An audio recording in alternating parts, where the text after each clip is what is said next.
Well, it was about a year ago now that I was headed down to Davenport from Cambridge, Minnesota, which is about 45-ish minutes north of the Twin Cities. And I was heading to Davenport for my sister's bridal shower. And I had been having problems with my car, and as you will find out over time, I have a tendency to buy used cars that create a lot of sermon illustrations, if you will. On this particular one, the tire pressure light kept coming on when the tires were completely fine. And I had gotten it fixed numerous times by numerous people, only to have the light come on again a day later. So I'd kind of given up on it. But I figured, well, with a long drive like this one, I didn't want to risk the tires actually having issues and ignoring it, thinking that it was a sensor and not the tires, have a bit of a car who cried wolf situation. And so I figured, well, it's only a couple of days. I'll rent a car. Then I won't have any of the stress of my own car. And so I go to rent this car, and it is so much nicer than mine. It's kind of a nice little treat, actually. And I'm driving, I'm enjoying the fancy GPS display and the Bluetooth radio situation. It was very exciting.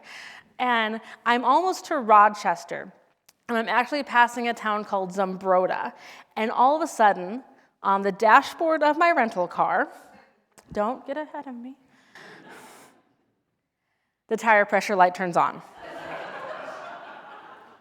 Now, I am alone in my car, but that does not stop me from yelling out loud, "You have got to be kidding me."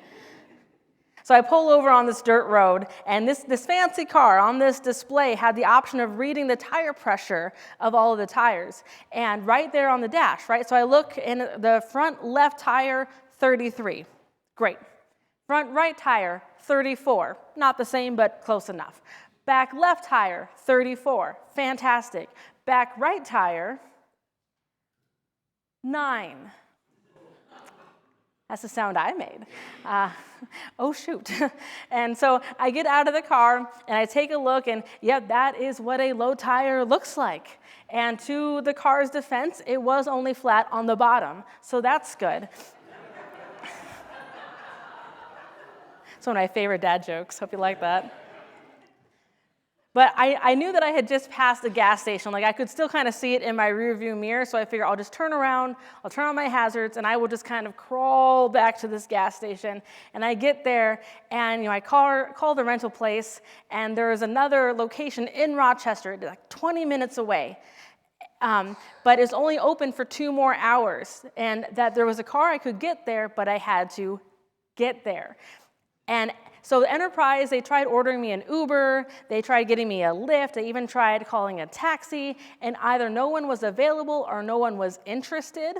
At one point in time, they sent me a text that said, "We tried." Thank you. So then all of a sudden, I have an hour left before this place is closed, and I'm getting so frustrated. I am sitting in this Quick Trip with my suitcase, which is never a fun place to be when you're at a gas station with a suitcase, and I'm just getting so frustrated. I mean, how could they rent me a car that was this close to having an issue, and why can't they send one of their people to come and get me and take me to the place, and why does this stuff always seem to happen to me? Well, now the shop in the next town over by now, after my wallowing in pity, now they're only open for 45 more minutes. Did I mention, I'm trying to get to my sister's bridal shower. So I'm sitting in this gas station, I'm racking my brain, and then I remember, I know someone who is in Zumbrota every other weekend. What are the chances that this is one of those weekends? So I give her a call. Yes, she is in town. Yes, she can drive me to the car place, and yes, she will be there in 5 minutes. Oh my gosh, my knight in shining Escalade just shows up and picks me up and takes me there, and it all worked out. I got to Davenport. I was able to get back. It was great. But I was thinking, man, I had so many opportunities to just sit in that gas station, trying to figure out whose fault this was, why these things happen, how someone else needs to take responsibility for this problem. Until I realized I need to make the call. I need to take the next step. I need to take the lead in solving this problem, or I was going to continue to sit exactly where I was. More importantly, I wasn't going to get to where I needed to be next. And the truth is, moments like that show up in all kinds of places in life. Right? Sometimes it's our personal lives, or it's our work, it's in our communities, and sometimes it's in our churches. There are moments when something is not working the way that we hoped it would. Moments when things feel stuck. Moments when it would be easy to spend all of our time trying to figure out exactly how we got here. Right? Who made which decision, and what could have been done differently, and why did things unfold the way they did? And here's the thing, understanding the past is important. There are things that we can learn from it, but if we stay there too long, something happens. We end up sitting in that gas station talking about the flat tire instead of figuring out how to get back on the road.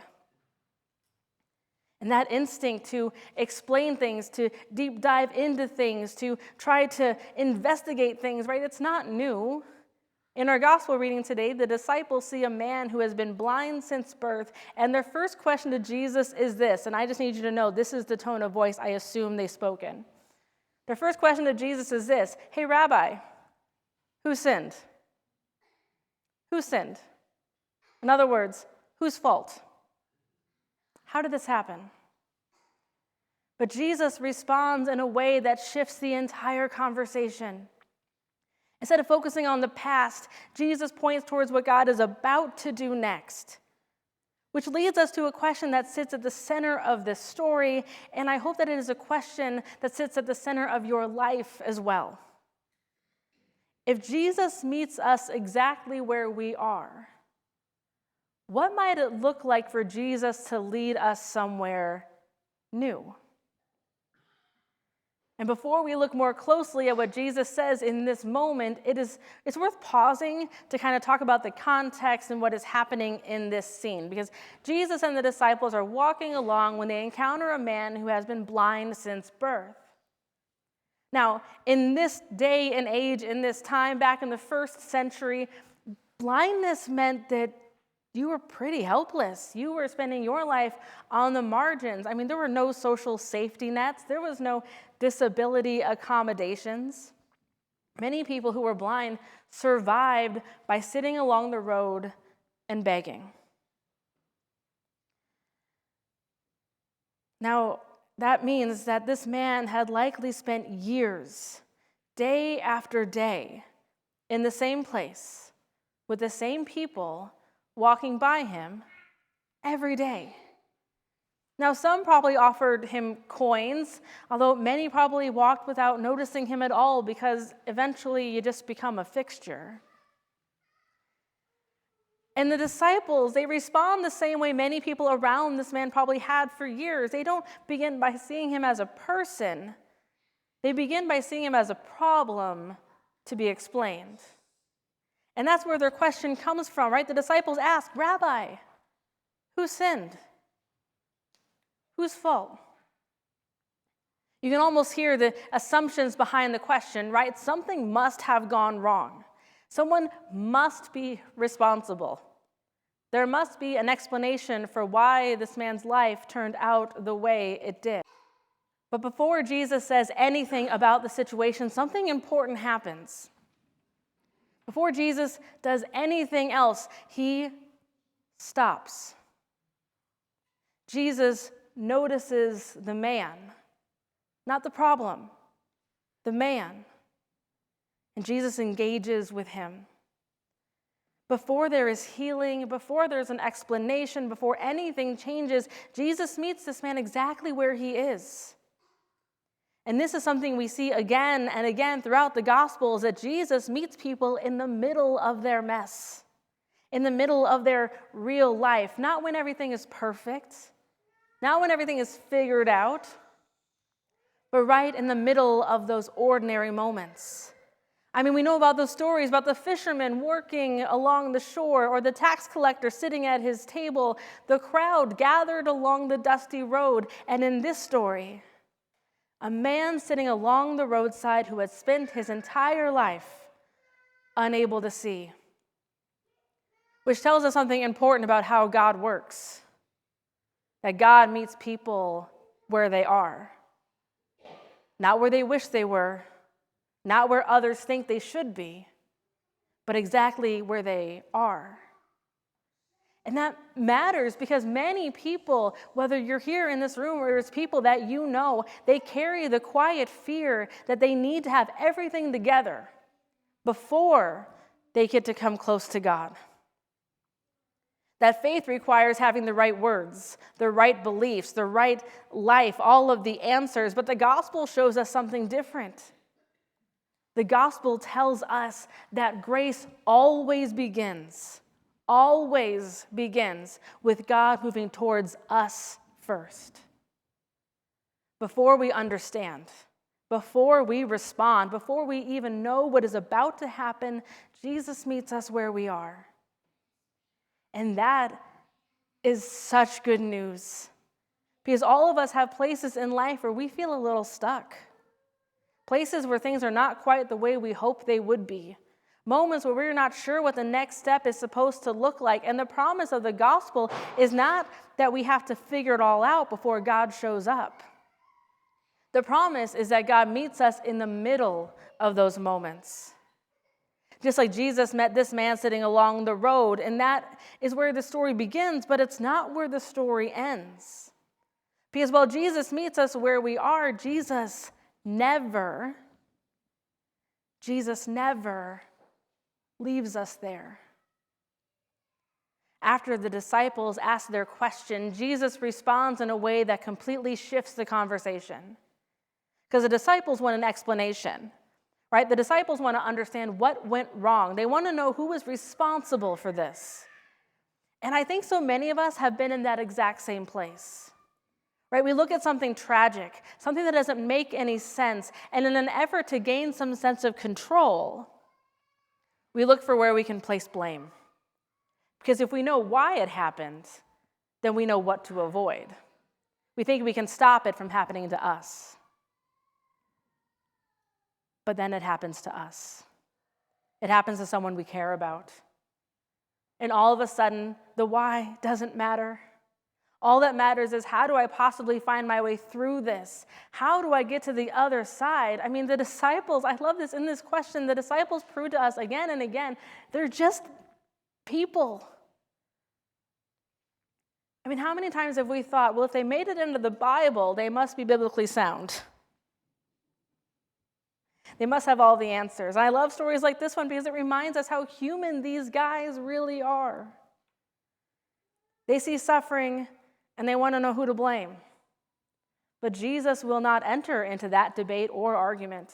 He doesn't see a problem to solve. He sees a life to change. So Jesus says something surprising. He says, neither this man nor his parents sinned. In other words, Jesus refuses to turn this man's life into some sort of blame game. Now, I want us to be very careful in how we hear this verse, because Jesus is not saying, I need you to hear what Jesus is not saying. Jesus is not saying that God caused this man's blindness. Scripture consistently reminds us that suffering is part of the brokenness of the world we live in. Right? Illness happens, accidents happen, bodies break down. Life does not always unfold the way we hoped it would. But what Jesus does say is this: this happened so that the works of God might be revealed. And that tells us something incredibly important about how God works in the world. Because while God does not cause our hurt, God never wastes a hurt. Because God can bring healing out of pain, can bring growth out of hardship, can bring light into places that once felt dark.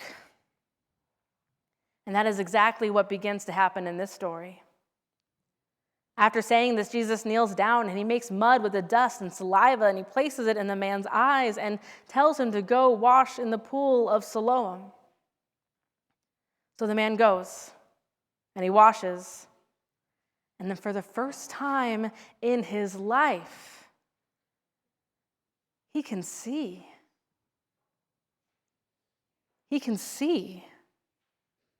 Now, we expect the next part of this story to be a party, right? A celebration. I mean, this does not happen every day. Usually people who are blind, they tend to stay blind. And all of a sudden this man is able to see. We want them to celebrate. We want there to be excitement. We want him to run into town and say, look at what happened. But that's not what happens. Instead, the neighbors start arguing about what they're seeing, right? They refuse to believe it. Some people say, isn't this the man who used to sit and beg? And I love it. I love that some of them say, nah, it just looks like him. He's got the same clothes. He just got that, yeah, it just looks like him. But eventually, even the religious leaders, who you think would be so excited to see a miracle, so excited to see their God at work in transforming someone's life, but instead of getting excited, they get suspicious. Instead of celebrating the fact that someone can see for the first time in his life, they start debating whether the miracle should have happened at all, because it happened on the Sabbath. So they interrogate the man. I mean, the poor guy, he can just now see, and now he's getting interrogated. Over and over, they ask him to explain what happened, and finally the man says one of the most honest lines in the entire Bible. And it was a bit after our reading this morning, but what happens is that the Pharisees, they keep asking because they're not getting the answer they want. And so they keep asking, and finally this guy goes, listen, I don't know how it happened. I don't know the mechanics of my healing. I don't know, but here's what I do know. I was blind, but now I see. As if to say, who cares why it happened or how it happened? Don't you understand that my life will never be the same? He doesn't have a full explanation. He cannot answer all of their theological questions, but he knows what has happened in his life. And what began as a moment of suffering has now become a testimony, a story of how God brought light into a place that once only held literal darkness. Many of us have experienced something like that in our own lives. We all have moments we would never have chosen. We all have chapters of our biography we wish didn't get written. Moments that felt confusing or painful or uncertain. And yet somewhere along, along the way, we begin to see that God was still at work, not causing the pain, but bringing something new out of it. Helping us grow, helping us see something we could not see before, helping us become someone we might not have become otherwise. I mean, how many of us are a version of ourselves as a result of the sum of everything we've been through? The answer is all of us. You have that in common with every other person on earth. While God does not cause our hurt, God never wastes a hurt. And that truth leads us to the final movement of this story, because Jesus does not simply meet people where they are, he leads them somewhere new. So far in this story, we have seen two things. Jesus meets the man exactly where he is, and then Jesus brings light into a place that once held darkness. But the story doesn't stop there. Because what happens next is not only about the man receiving sight, it is about what happens when someone encounters the light of Christ. Life begins to move in a new direction. Jesus says, I am the light of the world. Jesus is not only interested in meeting people in the places where they are stuck. Jesus is interested in opening new possibilities, and that is exactly what happens in this story. A man who had spent his entire life sitting along the road now walks away seeing the world for the very first time. The light of Christ has changed his reality. And that is something we see again and again throughout the Gospels. When people encounter Jesus, life never stays the same. Jesus meets people where they are, but Jesus never leaves them there.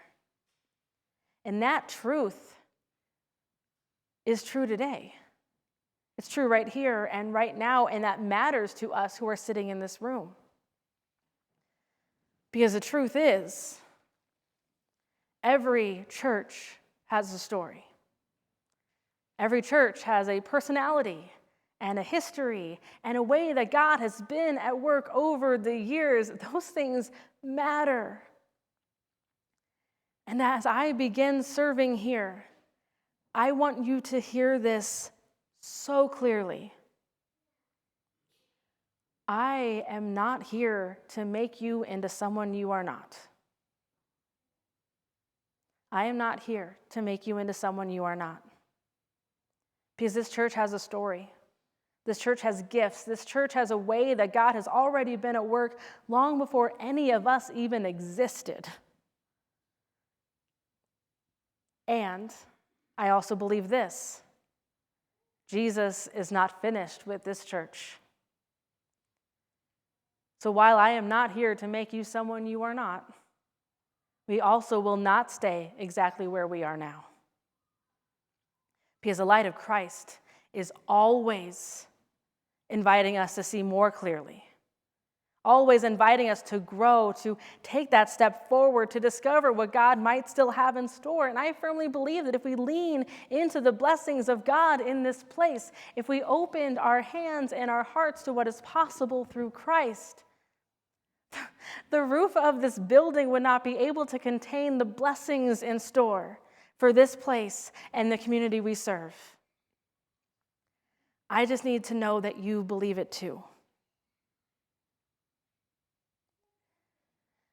Now, at the beginning of this sermon, roughly 3.5 years ago, I'm aware that I preach longer than most of the preachers who come before me. But I was telling you about this story of me sitting in this gas station right outside of Zumbrota, flat tire and all, growing sense of frustration, wondering why they don't make better gas station snacks. And for a while, I sat there trying to figure out exactly how the situation happened. How did I get here, right? I took the responsible choice. I rented the car, right? Why was this so hard? Why did things seem to happen like this to me, disproportionately more than others? But you know what? None of those questions actually helped me get anywhere. As long as I sat there trying to figure out the problem, I was still sitting there in the gas station. And eventually I realized something simple. If I wanted to get where I needed to go, I had to take the next step. Had to make the call, had to move forward, had to find a way back on the road. And in a way, that moment reminds me of what Jesus does in this story. The disciples are standing there trying to explain the situation, right? Yeah, hey, Rabbi, who sinned? Whose fault? Why is this man's life the way it is? But Jesus shifts the conversation. Instead of focusing on the past, Jesus points towards what God is about to do next. Jesus meets the man exactly where he is, but Jesus does not leave him there. Jesus brings light, and Jesus brings sight. Jesus brings a future the man could not have imagined when he woke up that morning. And that same promise is still true today. Christ meets us exactly where we are, but Christ does not leave us there. Christ brings light, and Christ opens our eyes. Christ helps us see possibilities we might not have noticed before. So wherever you find yourself today, hear this promise. Jesus meets you exactly where you are. But Jesus will not, thank God, leave you there. Because wherever the light of Christ shines, new sight is always possible. Amen.